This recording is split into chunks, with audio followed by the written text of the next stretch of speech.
충격적인 일이 벌어졌습니다. 안녕하세요. 저는 외교부 북미국 이한결 과장입니다. 믿기 어려운 일이 벌어졌습니다. 2025년 10월 23일 새벽 4시 제 휴대폰이 요란하게 울렸어요. 화면에 뜬 이름은 국방부 김재훈 사무관이었죠. 과장님, 큰일 났습니다.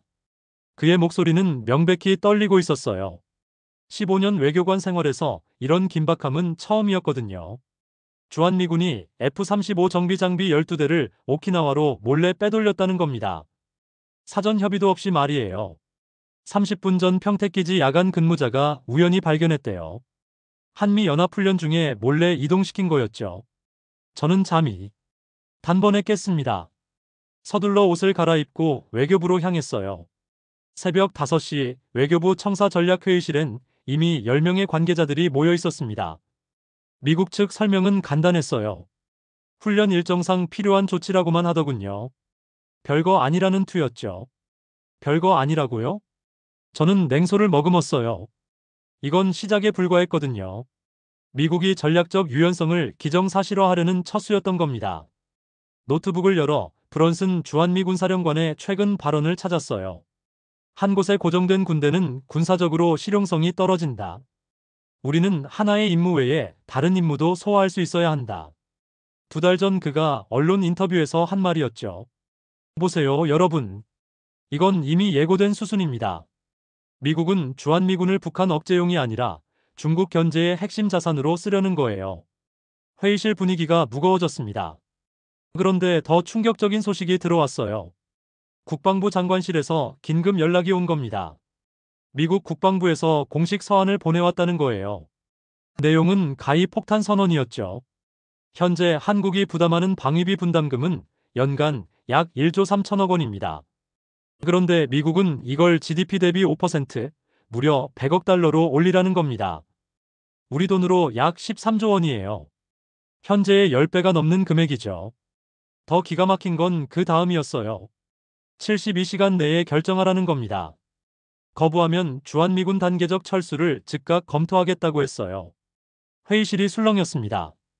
이건 협상이 아니라 최후 통첩이었거든요. 한 참모가 떨리는 목소리로 물었어요. 13조 원이면 우리 국방 예산의 4분의 1이 넘습니다. 이게 가능한 액수인가요? 다른 직원이 덧붙였죠. 나토 국가들에게도 같은 요구를 하고 있다던데요. GDP 대비 5%를 내라고요. 저는 이를 악물었어요. 가능한지 불가능한지가 문제가 아니었습니다. 미국은 한국을 전 세계 동맹국들 앞에서 본보기로 삼으려는 거였어요. 우리가 굴복하면 다른 나라들도 따라올 거라고 계산한 거죠. 저는 즉시 예비역 최완규 준장에게 전화를 걸었습니다. 30년간 미군과 함께 일한 대표적인 미국 통이시거든요. 최 선생님, 미국이 본격적으로 움직이기 시작했습니다. 예상했던 일이야, 이 과장. 트럼프 2기 행정부의 거래적 동맹관 말이지. 그들은 허락보다 용서를 구하는 게 편하다고 생각해. 이미 벌어진 일은 기정사실화하는 게 그들 방식이거든. 13조 원을 요구하고 있어요. 현재 1조 3천억 원의 10배예요. 72시간 내 답하라고 합니다. 거부하면 철수 카드를 꺼내겠대요. 최완규 준장이 한숨을 쉬었어요. 결국 그 카드를 꺼냈구만. 100억 달러는 협상용 숫자야. 하지만 이 과장, 감정으로 맞서면 진다네. 데이터로 가야 해. 미국이 정말 한국 없이 할 수 있는지 숫자로 보여줘야 돼. 저는 고개를 끄덕였어요. 72시간. 사흘이라는 시간이 주어진 겁니다. 보이지 않던 전쟁이 시작됐어요. 저는 곧바로 긴급 태스크포스를 구성했습니다. 산업통상자원부, 방위사업청, 그리고 삼성전자, LG, 한화 등 주요 방산기업 담당자들을 소집했어요.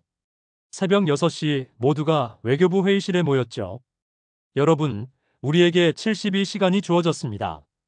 미국은 13조 원을 요구하고 있고 거부하면 주한미군 철수를 검토하겠다고 합니다. 회의실이 술렁였어요. 하지만 저는 포기하지 않았습니다. 우리한테는 미국이 모르는 카드가 있었거든요. 지금부터 우리가 미국에 제공하는 모든 것을 숫자로 만들 겁니다. 토지, 시설, 기술, 부품. 하나도 빠짐없이요. 먼저 방위사업청 박민준 사무관이 보고를 시작했어요. 과장님, 평택 캠프 험프리스 부지부터 계산했습니다. 면적이 1467만 제곱미터예요. 현재 공시지가로 환산하면 18조 원입니다. 18조요? 네, 그런데 우리는 74년간 이걸 무상으로 제공했죠. 연 3% 임대료만 계산해도 연간 5,400억 원입니다. 숫자들이 쏟아지기 시작했어요. 용산기지 토지가치 45조 원, 군산기지 6조 원, 오산기지 8조 원, 대구, 부산, 포항까지 합치면 전국 84개 시설의 총 가치가 986조 원에 달했습니다. 저는 계산기를 두드렸어요. 74년간 무상 제공한 임대료만 해도 1,000조 원이 넘었죠. 그런데 이게 끝이 아니었습니다. 산업부 담당자가 다음 자료를 펼쳤어요. 전기, 수도, 가스 무상 공급액이 74년간 31조 원, 도로, 철도, 항만 사용료 면제가 15조 원, 평택기지 건설비로 우리 정부가 지출한 돈만 12조 원이었어요. 제가 물었습니다. 독일이나 일본은 어때요? 독일 주둔 미군은 임대료를 냅니다. 일본도 부분적으로 내고요. 오직 한국만 전액 무상이에요. 이 사실을 알고 있었지만 실제 숫자로 보니 충격적이었어요. 그때 삼성전자 반도체 연구소 김동훈 수석 연구원이 손을 들었습니다. 과장님, 제가 더 중요한 걸 말씀드리겠습니다. 그가 가져온 자료는 가히 폭탄이었어요.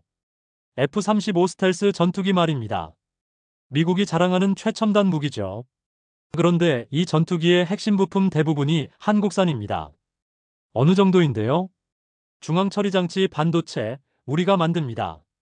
미국 록히드 마틴이 3년 개발해도 실패한 5나노 공정을 우리는 6개월 만에 성공시켰어요. LG 디스플레이 박서현 책임연구원이 이어받았습니다. 조종사 헬멧 디스플레이도 우리 기술입니다.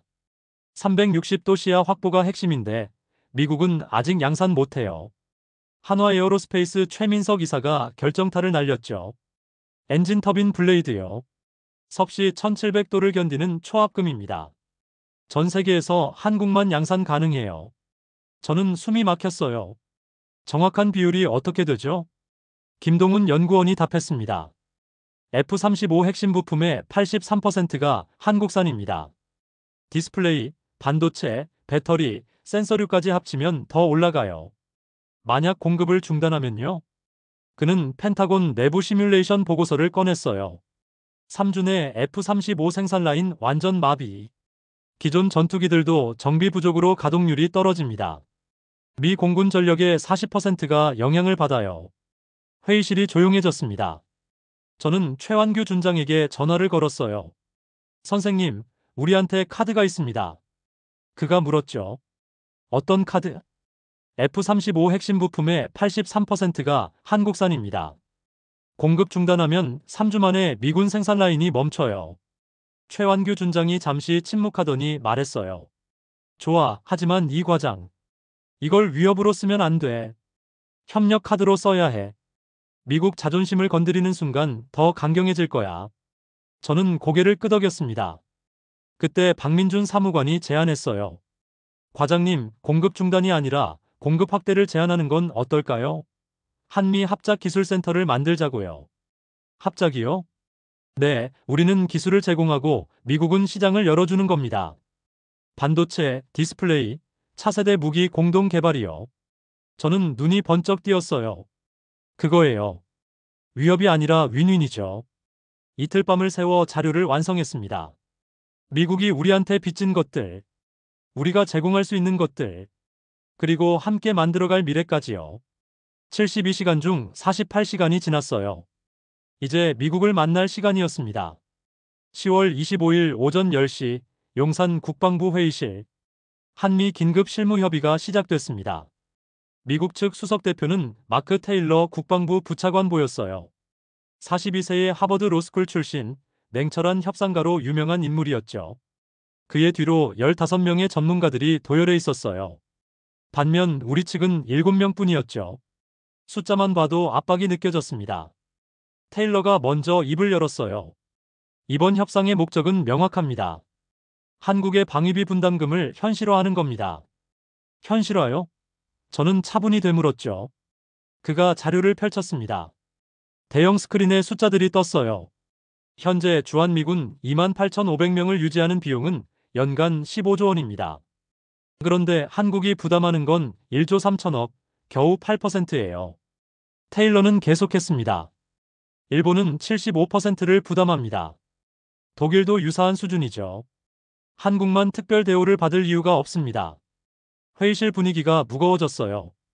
우리는 GDP 대비 5%, 13조 원을 요구합니다. 이것도 미국이 지출하는 총액보다 적은 겁니다. 그가 의미심장하게 덧붙였죠. 물론 거부하실 수 있습니다. 하지만 그러면 주한미군의 단계적 감축을 검토해야 할 겁니다. 철수 카드를 공식적으로 꺼낸 거예요. 국방부 김재훈 사무관이 제 옆에서 긴장한 표정으로 속삭였습니다. 과장님, 이거. 저는 손을 들어 그를 진정시켰어요. 그리고 천천히 노트북을 열었습니다. 테일러 부차관보님, 질문 하나 드려도 될까요? 그가 고개를 끄덕였죠. 한국이 부담하는 게 정말 8%뿐인가요? 물론입니다. 숫자가 거짓말하지 않죠. 저는 미소를 지었어요. 그럼 제가 준비한 자료를 보여드리겠습니다. 대형 스크린이 바뀌었습니다. 평택 캠프 험프리스, 부지 면적 1467만 제곱미터. 현재 공시지가 18조 원입니다. 테일러가 끼어들었어요. 그건 동맹 차원에서. 잠깐만요. 아직 끝나지 않았습니다. 저는 계속했죠. 연 3% 임대료만 계산해도 5,400억 원입니다. 74년간 무상 제공했어요. 숫자가 화면에 쏟아지기 시작했습니다. 용산기지 토지가치 45조, 군산기지 6조, 오산기지 8조. 전국 84개 시설 총 가치가 986조 원입니다. 테일러의 표정이 굳어졌어요. 74년간 무상 임대료만 계산하면 1,000조 원이 넘습니다. 그건 부동산 장사가 아니라. 물론이죠. 동맹이니까요. 그럼 다른 걸 볼까요? 다음 자료가 떴습니다. 전기, 수도, 가스 무상 공급 74년간 31조 원. 도로, 철도, 항만 사용료 면제 15조 원. 평택기지 건설비 12조 원. 최완규 준장이 끼어들었습니다. 테일러 부차관보님, 독일 주둔 미군은 임대료를 냅니다. 일본도 부분적으로 내고요. 왜 한국만 공짜여야 하죠? 테일러가 반박했어요. 한국은 분단국가입니다. 우리가 보호하고 있지 않습니까? 보호요? 저는 목소리를 낮췄습니다. 6.25 전쟁 때 한국군 전사자 13만 7천 명입니다. 베트남전에서 5천 명, 이라크와 아프간에서 28명. 우리가 피로 동맹을 지켰어요. 그건 과거. 현재를 말씀하시죠? 저는 다음 자료를 띄웠습니다. F-35 전투기 도면이 화면 가득 펼쳐졌어요. 중앙 처리 장치 반도체 삼성전자, 헬멧 디스플레이 LG, 엔진 터빈 블레이드 한화. 핵심 부품의 83%가 한국산입니다. 테일러가 당황한 기색을 보였어요. 그건 비즈니스 계약일 뿐. 맞습니다. 비즈니스죠. 그런데 만약 공급을 중단하면요? 저는 펜타곤 시뮬레이션 보고서를 보여줬습니다. 3주 내 F-35 생산 라인 마비. 미 공군 전력의 40% 영향. 이건 펜타곤 자체 분석이에요. 회의실이 조용해졌습니다. 저는 테일러를 똑바로 봤어요. 테일러 부차관보님, 누가 누구를 보호하는 겁니까? 그가 입을 열려다 다물었습니다. 우리는 74년간 토지를, 시설을, 기술을 제공했어요. 공식 분담금 외에 1,000조 원이 넘는 보이지 않는 기여를 했습니다. 그런데 이제 와서 13조 원을 더 내라고요? 테일러가 서류를 뒤적였어요. 손이 떨리고 있었죠. 저는 마지막 카드를 꺼냈습니다. 한 가지만 더 말씀드리죠. 주한미군이 없으면 미국은 어떻게 됩니까? 뭐라고요? 대만 해협 유사시 대응 시간 48시간 증가. 중국 견제를 위한 추가 비용 연간 200조 원. 일본 단독 방어 비용 연간 150조 원. 이것도 펜타곤 계산이에요. 테일러의 얼굴이 창백해졌습니다. 주한미군은 한국을 위한 게 아닙니다. 미국의 인도태평양 전략의 핵심이죠. 철수하시겠다고요? 그럼 중국이 제일 좋아할 겁니다. 10분간 휴회하겠습니다. 테일러가 거의 비명처럼 외쳤어요. 그와 미국 팀이 급히 회의실을 빠져나갔습니다. 최완규 준장이 제 어깨를 두드렸어요. 잘했어, 이 과장. 하지만 너무 몰아붙이지는 마. 출구를 만들어줘야 해. 저는 고개를 끄덕였습니다. 이제 진짜 협상이 시작될 참이었어요. 휴회 시간 10분. 저는 복도로 나와 최완규 준장과 긴급 회의를 했습니다. 선생님, 이제 어떻게 해야 할까요? 잘하고 있어, 이 과장. 하지만 미국 자존심에 너무 상처 주면 안 돼. 그들이 체면을 살리면서 우리 요구를 들어줄 수 있는 방법을 찾아야 해.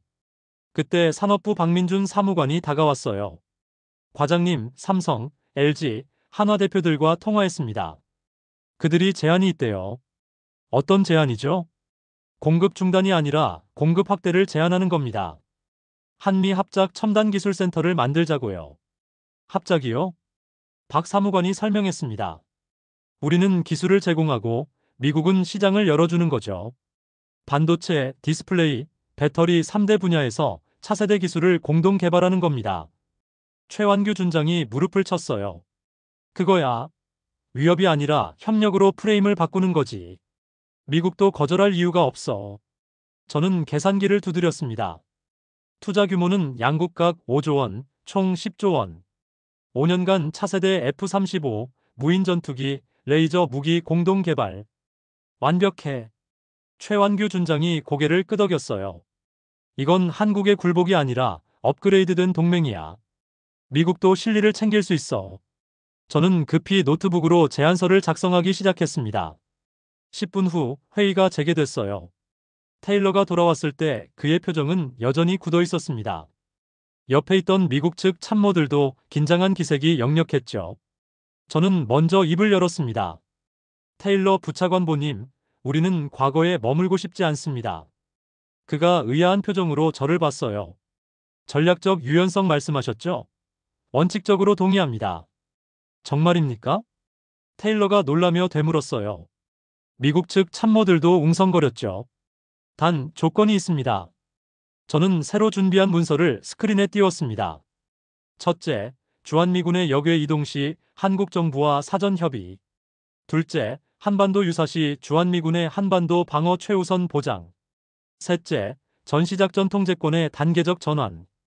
테일러가 뭔가 말하려다 멈췄어요. 그리고 넷째, 저는 잠시 멈췄다가 말했습니다. 한미 첨단기술협력센터 설립입니다. 기술협력센터요? 네, 반도체, 디스플레이, 배터리 분야에서 차세대 군사기술을 공동 개발하는 겁니다. 양국이 각 5조 원씩 총 10조 원을 투자해요. 테일러의 눈빛이 달라졌어요. F-35 후속 모델, 6세대 전투기, 무인 전투기 시스템, 레이저 방어 체계. 한국의 기술력과 미국의 시스템 통합 능력을 결합하는 겁니다. 최완규 준장이 덧붙였죠. 이건 한국이 미국에 일방적으로 기대는 구조가 아닙니다. 상호 의존하는 진정한 21세기형 동맹이죠. 테일러가 자료를 넘겨보기 시작했어요. 저는 계속 설명했습니다. 현재 F-35 부품의 83%가 한국산이라고 말씀드렸죠. 이걸 확대하는 겁니다. 한국은 세계 최고 수준의 반도체 미세공정 기술을 갖고 있어요. 미국은 이걸 필요로 하고요. 그가 물었습니다. 구체적으로 어떤 기술입니까? 3나노 이하 공정 반도체, 초고해상도 투명 디스플레이, 1700도 이상 견디는 엔진 소재. 이 기술들이 6세대 전투기의 핵심입니다. 테일러가 참모들과 눈빛을 교환했어요. 저는 마지막 카드를 꺼냈습니다. 그리고 이 센터는 평택에 설립합니다. 주한미군 기지 제시 또한 계속 옆에요. 미군도 즉시 접근 가능하고 한국 기업들도 바로 투입할 수 있죠. 방위비는요? 현재 수준을 유지합니다. 1조 3천억 원. 대신 우리가 기술 협력에 5조 원을 투자하는 거예요. 이게 진짜 역할 분담입니다. 테일러가 계산기를 두드렸어요. 그의 표정이 점점 진지해졌습니다. 생각해보세요, 부차관보님. 13조 원 받아서 뭐 하시겠습니까? 그냥 예산에 들어갈 뿐이죠. 하지만 이 기술 협력은 미국 방산 산업 전체를 업그레이드합니다. 김재훈 사무관이 추가 자료를 보여줬어요. 중국이 현재 반도체 기술 격차를 좁히고 있습니다. 5년 내 따라잡을 수도 있어요. 하지만 한미가 협력하면 격차를 10년 이상 벌릴 수 있습니다. 테일러가 팀원들과 긴 눈빛을 나눴어요. 잠시 내부 협의 시간을 주시겠습니까? 그가 조심스럽게 물었습니다. 물론입니다. 30분 드리죠. 미국 팀이 회의실을 나갔어요. 최완규 준장이 제 손을 꽉 잡았습니다. 이 과장, 기회야. 이번에 판을 바꿀 수 있어. 저는 긴장한 채로 시계를 봤어요. 28분이 지났습니다. 드디어 문이 열렸어요. 테일러가 들어왔는데 그의 표정이 달라져 있었습니다. 아까의 오만함은 사라지고 진지함이 묻어났죠. 이 과장님, 본국과 통화했습니다. 저는 숨을 죽였어요. 당신의 제안을 긍정적으로 검토하겠습니다. 하지만 몇 가지 조건이 있습니다. 말씀하세요. 테일러가 자료를 펼쳤습니다. 첫째, 기술협력센터의 연구 성과는 양국이 공동 소유합니다. 둘째, 센터 운영은 한미 공동 이사회에서 결정합니다. 셋째, 전략적 유연성은 인정하되 한국과의 긴밀한 협의를 전제로 합니다. 저는 최완규 준장과 눈빛을 교환했어요. 수용 가능합니다. 대신 우리도 조건을 추가하겠습니다. 저는 세 문서를 띄웠습니다. 첫째, 주한미군이 한반도 밖으로 이동할 때는 반드시 6개월 전 사전 통보. 둘째, 한반도 유사시 72시간 내복귀 보장. 셋째, 전시작전 통제권 전환 시한을 2028년으로 명문화. 테일러가 잠시 고민했어요. 6개월은 너무 깁니다. 3개월이 적정합니다.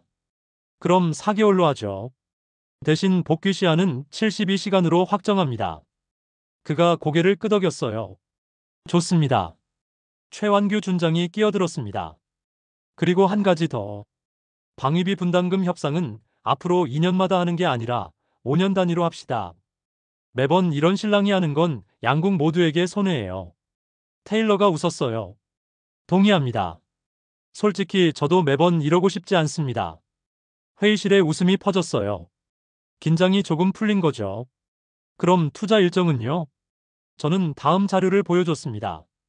1차년도에 양국이 각 1조 원씩 투자합니다. 센터 건물 짓고 장비 들여오는 거죠. 2차년도부터 본격 연구 시작하고 5차년도에 첫 시제품을 목표로 합니다. 현실적인 일정이군요. 테일러가 고개를 끄덕였어요. 그런데 한 가지 궁금한 게 있습니다. 중국 반응은 어떻게 관리하실 겁니까? 이건 명백히 대중국 기술 동맹인데요. 저는 예상했던 질문이었어요. 우리는 중국을 적으로 규정하지 않습니다. 이건 한미 양국의 기술 발전을 위한 협력일 뿐이에요. 물론 결과적으로 대중국 우위를 확보하는 효과는 있겠죠. 최완규 준장이 덧붙였습니다. 중국도 러시아와 기술 협력하고 있지 않습니까? 우리도 동맹국끼리 협력하는 게 당연합니다. 테일러가 잠시 생각하더니 말했어요. 이 과장님, 솔직히 말하죠. 오늘 아침만 해도 저는 한국을 우습게 봤습니다. 알고 있었습니다. 하지만 틀렸어요. 당신들이 준비한 데이터를 보니 놀랐습니다. 1,000조 원이 넘는 보이지 않는 기여라. 우리가 몰랐던 게 너무 많더군요. 저는 차분히 답했습니다. 우리도 말하지 않았으니까요. 하지만 이제는 달라져야 합니다. 일방적으로 요구하고 받는 관계가 아니라 서로 기여하고 존중하는 관계로요. 동의합니다. 테일러가 손을 내밀었어요. 21세기형 동맹을 함께 만들어 갑시다. 그때 국방부 김재훈 사무관이 급히 다가왔습니다. 과장님, 청와대에서 연락 왔습니다. 대통령께서 직접 통화하고 싶다고 하십니다. 저는 회의실을 나와 복도로 향했어요. 각하, 이한결입니다. 이 과장, 상황이 어떻습니까? 대통령의 목소리가 긴장되어 있었어요. 좋은 방향으로 가고 있습니다. 미국이 우리 제안을 받아들일 것 같습니다. 정말입니까? 13조 원 요구는요? 철회될 겁니다. 대신 우리가 기술 협력에 5조 원을 투자하기로 했어요. 잠시 침묵이 흘렀습니다. 이 과장, 당신이 해냈군요. 고맙습니다. 아직 끝난 게 아닙니다, 카카. 문서 작성하고 양국 승인까지 가야 해요. 알겠습니다. 내가 직접 백악관에 전화하겠습니다. 트럼프 대통령을 설득해보죠. 전화를 끊고 회의실로 돌아왔어요. 테일러가 물었습니다. 청와대입니까? 네, 대통령께서 백악관에 직접 전화하신답니다. 좋습니다. 저도 국방장관께 보고하겠습니다. 2시간 후 놀라운 소식이 들어왔어요. 백악관에서 원칙적으로 합의했답니다. 트럼프 대통령이 직접 승인했어요. 회의실에 환호성이 터졌습니다. 하지만 최완규 준장이 저를 조용히 불렀어요. 이 과장, 축하는 나중에 해. 아직 세부 조항 협상이 남았어. 거기서 또 싸울 수 있거든. 저는 고개를 끄덕였습니다. 그래도 이건 분명했어요. 우리가 균형점을 찾았다는 것. 한국이 더 이상 일방적으로 당하는 나라가 아니라는 것. 테일러가 다가와 말했습니다. 내일 오전 10시에 다시 만나 세부 조항을 논의합시다. 오늘은 여기까지 하죠. 좋습니다. 저는 악수를 나누고 회의실을 나왔어요. 복도에서 최완규 준장이 제 어깨를 두드렸습니다. 이 과장, 잘했어. 72년 한미동맹 역사에서 처음으로 대등한 협상을 해낸 거야. 아직 끝난 게 아니에요, 선생님. 알아. 하지만 가장 어려운 고비는 넘겼어. 저는 창밖을 봤습니다. 해가 지고 있었어요. 72시간 중 60시간이 지났습니다. 이제 12시간이 남았어요. 10월 26일 오전 9시. 저는 외교부 집무실에서 밤을 샜습니다. 세부 조항을 검토하고 또 검토했어요. 한 글자, 한 문장이 나중에 독이 될 수 있었거든요. 커피를 5잔째 마시고 있을 때 전화벨이 울렸습니다. 과장님, 큰일입니다. 김재훈 사무관의 목소리가 다급했어요. 무슨 일이에요? 미국 측에서 갑자기 추가 요구사항을 보내왔습니다. 기술협력센터에서 개발된 무기를 제3국에 수출할 때 미국의 사전 승인을 받아야 한다는 조항이에요. 저는 눈살을 찌푸렸습니다. 그건 우리 무기 수출을 미국이 통제하겠다는 얘기잖아요. 맞습니다. 이건 심각한 문제예요. 저는 즉시 최완규 준장에게 전화를 걸었어요. 선생님, 미국이 또 카드를 꺼냈습니다. 예상했던 일이야. 어제 너무 쉽게 넘어간다 싶었어. 마지막에 이런 걸 끼워 넣는 게 그들 방식이거든. 어떻게 해야 할까요? 맞불 놓아야지. 우리도 조건을 추가하는 거야. 오전 10시 국방부 회의실. 테일러가 들어왔을 때 그는 여유로운 표정이었어요. 어제 대부분 합의했으니 오늘은 형식적인 절차만 남았다고 생각한 거죠. 저는 먼저 입을 열었습니다. 테일러 부차관보님, 어젯밤에 받은 추가 조항 말입니다. 아, 그거요. 당연한 조치 아닙니까? 공동 개발한 기술이니 양국이 함께 관리해야죠. 공동 관리와 일방적 승인은 다릅니다. 그 조항대로라면 한국은 미국 허락 없이 무기를 팔 수 없어요. 테일러가 자료를 펼쳤어요. 이건 기술 유출 방지를 위한 겁니다. 중국이나 러시아 같은 나라에 넘어갈 수 있지 않습니까? 그럼 명확히 합시다. 적성국 목록을 만들어요. 그 나라들만 제외하고 나머지는 자유롭게 수출하는 거죠. 테일러가 난색을 표했습니다. 그건 너무 광범위합니다. 최완규 준장이 끼어들었어요. 부차관보님, 현재 한국은 폴란드에 K2 전차와 K9 자주포를 수출하고 있습니다. 총액이 12조 원이에요. 이것도 일일이 미국 승인을 받아야 합니까? 그건 별개 문제. 별개가 아닙니다. 만약 공동 개발 기술이 들어간 무기라면 미국 승인이 필요하다는 게 당신네 주장 아닙니까? 테일러가 말문이 막혔어요. 저는 새 문서를 띄웠습니다. 우리도 조건을 추가하겠습니다. 기술협력센터에서 개발된 기술의 소유권은 5대5입니다. 어느 한쪽이 거부권을 행사할 수 없어요. 그건 협상 정신에 어긋납니다. 협상 정신이요? 어제 합의한 내용이 없던 조항을 일방적으로 추가한 게 협상 정신입니까? 회의실 분위기가 다시 얼어붙었습니다. 김재훈 사무관이 추가 자료를 보여줬어요. 작년 한국 방산 수출액이 17조 원입니다. 세계 9위예요. 이 시장을 포기할 수 없습니다. 테일러가 팀원들과 긴급 회의를 했어요. 10분 후 그가 돌아왔습니다. 절충안을 제시하겠습니다. 적성국 목록에 있는 나라들과 분쟁 지역만 사전 협의하는 걸로 하죠. 나머지는 자유롭게 수출하되 사후 통보만 하는 겁니다. 저는 계산기를 두드렸어요. 적성국 목록은 누가 정합니까? 유엔 안보리 제재 대상국으로 한정하죠. 그럼 수용 가능합니다. 테일러가 안도의 한숨을 쉬었어요. 하지만 저는 멈추지 않았습니다. 그리고 우리도 추가 조항이 있습니다. 또요? 테일러의 얼굴이 굳었어요. 기술협력센터의 연구원 비율입니다. 한국 60%, 미국 40%로 하겠습니다. 왜 6대 4입니까? 5대 5가 공정하지 않습니까? 저는 미소를 지었어요. 센터가 한국 땅에 있고 한국 기업들의 기술 지원을 더 많이 받습니다. 그리고 솔직히 반도체나 디스플레이 분야에서 한국이 앞서 있잖아요. 최완규 준장이 거들었습니다. 미국은 시스템 통합과 실전 운용 노하우를 제공하고 한국은 기초 기술을 제공하는 거죠. 역할이 다른 겁니다. 테일러가 한참을 고민했어요. 55대 45는 어떻습니까? 저는 최완규 준장과 눈빛을 교환했습니다. 좋습니다. 수용하죠. 테일러가 서류에 메모를 했어요. 그런데 그때 놀라운 일이 벌어졌습니다. 회의실 문이 열리더니 한국 국방부 장관이 들어온 거예요. 그 뒤로 미국 국방부 차관도 따라왔죠. 장관님, 저는 깜짝 놀라 자리에서 일어났습니다. 이 과장, 수고했습니다. 이제 우리가 마무리하겠습니다. 국방부 장관이 테일러에게 손을 내밀었어요.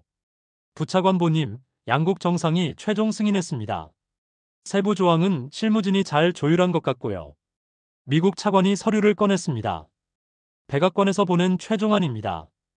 기술협력 5조 원, 방위비 현행 유지, 전작권 2028년 전환, 모두 승인됐습니다. 저는 믿을 수가 없었어요. 그럼 13조 원 요구는요? 테일러가 씁쓸하게 웃었습니다. 철회됐습니다. 대신 우리는 더 가치 있는 걸 얻었죠.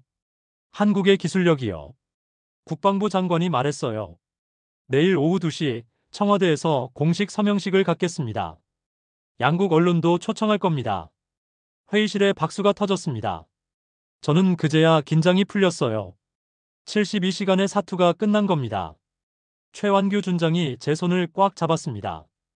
이 과장, 해냈어. 정말 해냈다고. 눈물이 날 것 같았지만 참았어요. 아직 서명식이 남았으니까요. 10월 27일 오후 2시 청와대 영빈관. 한미 첨단기술 협력 협정 서명식이 열렸습니다. 대형 태극기와 성조기가 나란히 걸려 있었고 양국 언론사 카메라 30여 대가 우리를 향하고 있었어요. CNN, BBC, NHK까지 전 세계 언론이 모였죠. 저는 단상 옆에서 이 광경을 지켜봤습니다. 믿기지 않았어요. 사흘 전만 해도 우리는 13조 원을 내라는 최후 통첩을 받았었거든요. 그런데 지금은 대등한 협력 협정에 서명하려는 순간이었죠. 대한민국 대통령이 입장했습니다. 곧이어 미국 국방부 장관도 들어왔어요. 트럼프 대통령은 화상으로 참여한다고 했습니다. 양측이 자리에 앉자 식순이 시작됐어요.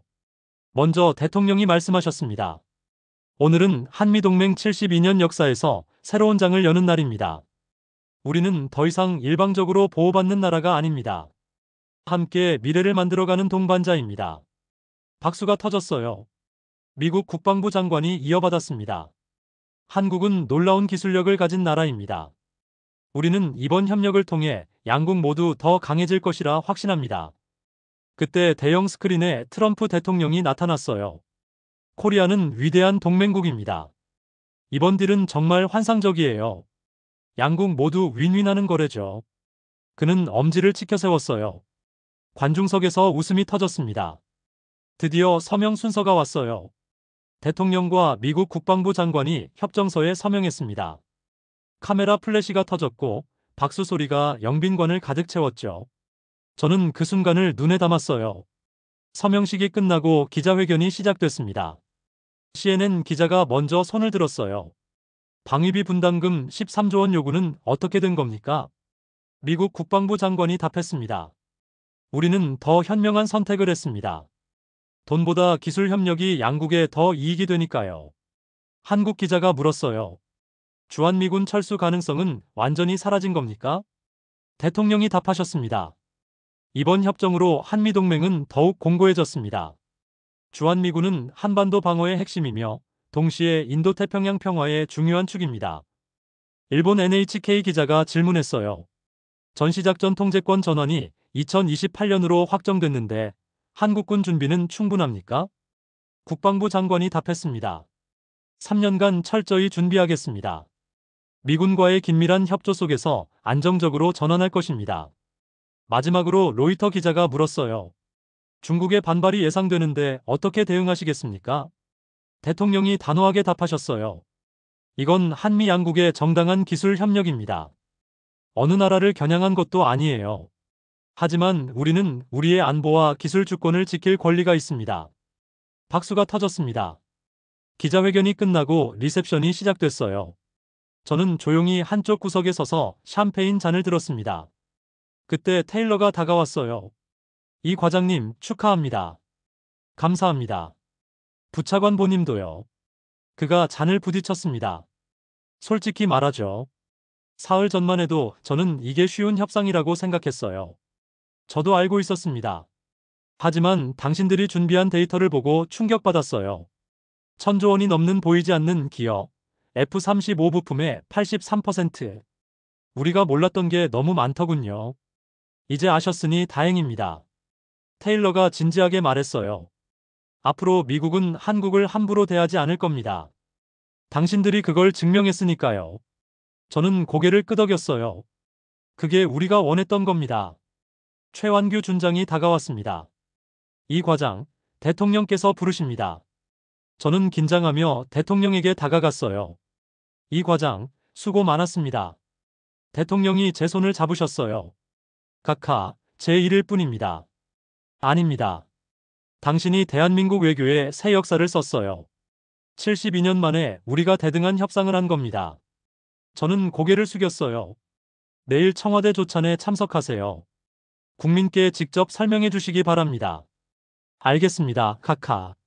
리셉션이 끝나고 밤 9시, 저는 외교부 집무실로 돌아왔어요. 책상 위에는 사흘 동안 작성한 수백 장의 자료들이 쌓여 있었습니다. 토지가치 계산서, F-35 부품 목록, 기술협력 제안서. 저는 창밖을 봤어요. 서울의 야경이 반짝이고 있었습니다. 핸드폰이 울렸어요. 어머니였죠. 한결아, 뉴스 봤다. 정말 잘했구나. 어머니의 목소리에 눈물이 날 것 같았어요. 엄마, 나 할아버지한테 잘했죠? 그럼 할아버지가 하늘에서 얼마나 자랑스러워 하시겠니? 제 할아버지는 6.25 전쟁 참전 용사셨어요. 장진호에서 동상으로 두 발가락을 잃으셨지만 평생 한 번도 후회한다는 말씀을 하지 않으셨죠. 할아버지가 평생 하신 말씀이 있었어요. 나라가 강해져야 한다. 그래야 우리 후손들이 고개 들고 산다. 저는 창밖을 보며 중얼거렸습니다. 할아버지, 우리 이제 고개 들고 삽니다. 그날 밤, 저는 처음으로 편히 잠들었어요. 72시간의 사투가 끝났고, 우리는 이겼습니다. 돈으로가 아니라 당당함으로요. 10월 28일 오전 8시, 청와대 본관. 대통령 주재 조제 시도한 계속찬 간담회가 열렸습니다. 참석자는 외교부, 국방부, 산업부 주요 인사들과 삼성, LG, 한화 대표들이었어요. 저도 초청받았죠. 대통령이 먼저 말씀하셨습니다. 여러분, 우리가 해냈습니다. 72시간 만에 협상을 뒤집었어요. 박수가 터졌어요. 하지만 이건 시작입니다. 이제 약속을 지켜야 해요. 5조 원 투자, 기술 개발, 전자권 전환. 하나도 소홀히 할 수 없습니다. 삼성전자 부회장이 손을 들었어요. 각하, 우리 기업들이 적극 협력하겠습니다. 이미 연구원 300명을 선발했고 내년 1월부터 평택센터 건설을 시작할 겁니다. LG 회장이 이어받았습니다. 디스플레이 분야에서 우리가 세계 1위입니다. 이번 협력으로 미국 시장을 더 확대할 수 있을 거예요. 한화 회장도 거들었죠. 엔진 소재 기술은 이미 완성 단계입니다. 6세대 전투기에 바로 적용 가능해요. 대통령이 고개를 끄덕이셨어요. 좋습니다. 국방부는요? 국방부 장관이 답했습니다. 전자권 전환 준비에 박차를 가하겠습니다. 2028년까지 한국군 주도의 지휘체계를 완벽히 구축하겠습니다. 외교부는요? 외교부 장관이 저를 쳐다봤어요. 이 과장이 설명하겠습니다. 저는 자리에서 일어났습니다. 각하, 이번 협상의 핵심은 세 가지입니다. 첫째, 우리의 보이지 않는 기여를 가시화했습니다. 1,000조 원이 넘는 토지 제공, F-35 부품 83%. 이 데이터가 미국을 움직였어요. 대통령이 고개를 끄덕이셨어요. 둘째, 위협이 아니라 협력으로 프레임을 바꿨습니다. 공급 중단 카드를 꺼내는 대신 공동기술 개발을 제안한 거죠. 좋습니다. 셋째, 철수 위협에 굴복하지 않았습니다. 오히려 주한미군이 미국의 인도태평양 전략의 필수 불가결함을 증명했어요. 박수가 터졌습니다. 대통령이 물으셨어요. 앞으로 과제는 뭡니까? 저는 자료를 펼쳤어요. 첫째, 기술협력센터를 성공적으로 운영해야 합니다. 5년 내 차세대 무기 시제품을 만들어야 해요. 둘째, 전자권 전원을 차질 없이 준비해야 합니다. 셋째, 중국과의 관계 관리입니다. 중국 말이군요. 최완규 준장이 보충 설명했습니다. 각하, 중국은 이번 협정을 대중국 기술 동맹으로 볼 겁니다. 반발이 예상되죠. 어떻게 관리할 겁니까? 저는 답했어요. 우리는 중국을 적으로 규정하지 않습니다. 하지만 우리 안보와 기술 주권은 포기 못해요. 균형 외교를 유지하되 원칙은 분명히 하겠습니다. 대통령이 만족스러운 표정이셨어요. 좋습니다. 이 과장 수고했어요. 조찬이 끝나고 오전 10시 저는 국회 외교통일위원회에 출석했습니다. 의원들의 질의가 쏟아졌어요. 야당 의원이 물었습니다. 이 과장, 미국이 정말 철수 카드를 포기한 겁니까? 혹시 나중에 다시 꺼내는 거 아닙니까? 저는 답했어요. 의원님, 이번 협정에 명문화했습니다. 주한미군의 역외 이동 시 4개월 전 사전 통보, 한반도 유사시 72시간 내 복귀. 이건 법적 구속력이 있어요. 여당 의원이 거들었죠. 그리고 기술 협력으로 한미 관계가 더 긴밀해졌습니다. 미국이 함부로 철수 못해요. 또 다른 의원이 물었어요. F-35 부품 공급 중단 카드, 실제로 쓸 수 있었습니까? 저는 솔직히 답했습니다.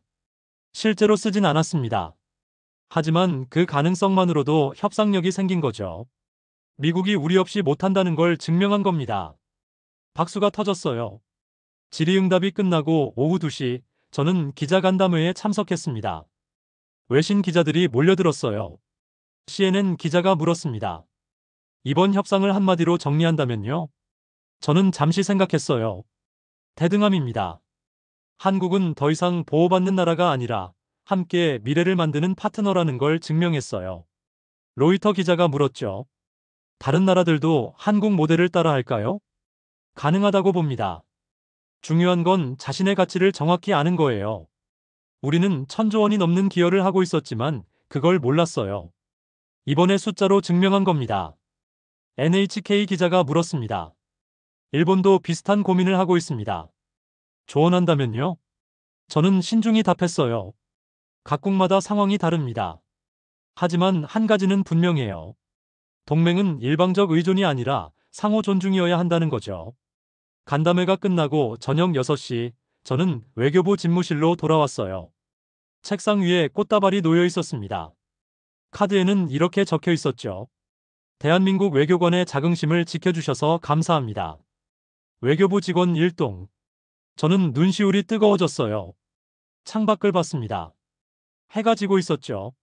사흘 전 새벽 4시 긴급 전화를 받았을 때가 떠올랐어요. 13조 원 요구, 72시간 최후 통첩, 철수 위협. 그 모든 것을 우리는 뒤집었습니다. 핸드폰이 울렸어요. 최완규 준장이었죠. 이 과장, 저녁 먹었어? 아직이요, 선생님. 나와. 내가 쏠게. 축하해줘야지. 오후 8시, 저는 선생님과 육사 근처 작은 식당에서 저녁을 먹었어요. 선생님이 소주잔을 따르시며 말씀하셨습니다. 이 과장, 자네가 해낸 거야.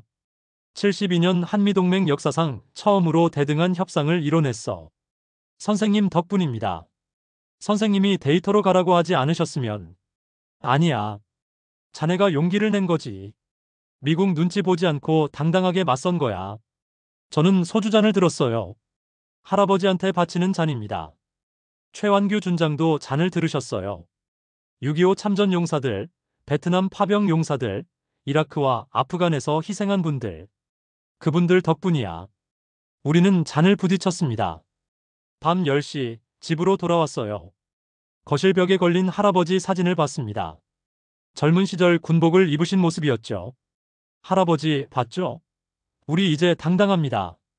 사흘간의 사투는 끝났지만 새로운 시작이었어요. 한미첨단기술협력센터는 내년 1월부터 건설에 들어갑니다. 5조 원 투자로 차세대 무기를 만들 거예요. 전시작전 통제권은 2028년에 전환됩니다. 한국군이 주도하는 방위 체계가 완성되는 거죠. 그리고 무엇보다 우리는 증명했습니다. 대한민국이 더 이상 보호받는 나라가 아니라 함께 미래를 만드는 당당한 파트너라는 것을요. 저는 창밖을 봤어요. 서울의 야경이 반짝이고 있었습니다. 72시간. 그 짧은 시간이 72년 동맹의 역사를 바꿨어요. 그리고 저는 그 순간의 목격자였습니다. 아니, 그 이상이었죠. 함께 만든 사람이었습니다. 끝. 안녕하세요, 이한결입니다. 이 이야기는 2025년 10월 72시간 동안 벌어진 일을 담았습니다.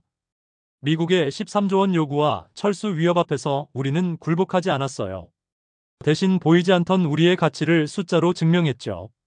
1000조 원이 넘는 토지 제공, F-35 핵심 부품의 83%, 인도태평양 전략의 핵심 거점. 우리는 이 모든 것을 데이터로 보여줬고 협력이라는 새로운 길을 제시했습니다. 결과는 성공이었어요. 방위비는 현행 유지, 기술 협력 10조 원 투자, 전자권 전환 확정. 무엇보다 우리는 대등한 동맹국임을 증명했습니다. 이건 한 사람의 승리가 아니에요. 6.25 참전 용사들, 베트남 파병 용사들, 그리고 지금 이 순간에도 기술을 개발하는 연구원들, 부품을 만드는 노동자들. 모두의 승리입니다. 72년 한미동맹은 새로운 시작을 맞았어요. 철통 같던 동맹의 균열은 더 강한 동맹으로 메워졌습니다. 감사합니다.